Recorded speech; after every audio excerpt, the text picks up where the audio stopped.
আরজিকর হাসপাতালে লিফট দুর্ঘটনার পরিপ্রেক্ষিতে নিরাপত্তা জোরদার করতে উদ্যোগ নিল শিলিগুড়ি জেলা হাসপাতাল। মঙ্গলবার হাসপাতাল কর্তৃপক্ষের উদ্যোগে সমস্ত লিফট অপারেটর ও নিরাপত্তা রক্ষীদের নিয়ে একটি সচেতনতা ও প্রশিক্ষণ শিবিরের আয়োজন করা হয়। এই শিবিরে লিফটে সাধারণ মানুষ আটকে পড়লে কিভাবে দ্রুত নিরাপদে উদ্ধার করতে হবে সেই বিষয়ে হাতে কলমে প্রশিক্ষণ দেওয়া হয়।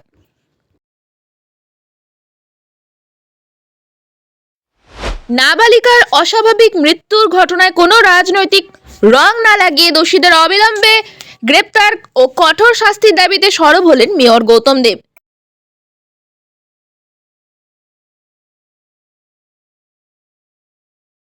শিলিগুড়ি মহকুমার নকশালবাড়ির খাটাল বস্তিতে বজরংবলী মন্দিরের ভূমি পূজন অনুষ্ঠানকে ঘিরে দেখা গেল এক অনন্য সম্প্রীতির ছবি। ধর্ম বর্ণের ভেদাভেদ ভুলে হিন্দু ও মুসলিম উভয় সম্প্রদায়ের মানুষ একসাথে মিলে এই মন্দির নির্মাণের কাজে অংশগ্রহণ করেন।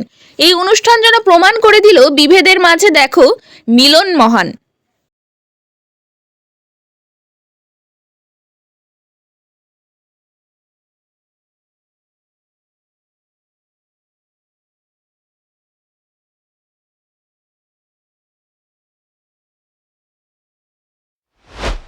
শিলিগুড়ির নির্বাচনী প্রচারের মাঝেই বড় সিদ্ধান্ত নিলেন বিজেপি প্রার্থী শঙ্কর ঘোষ।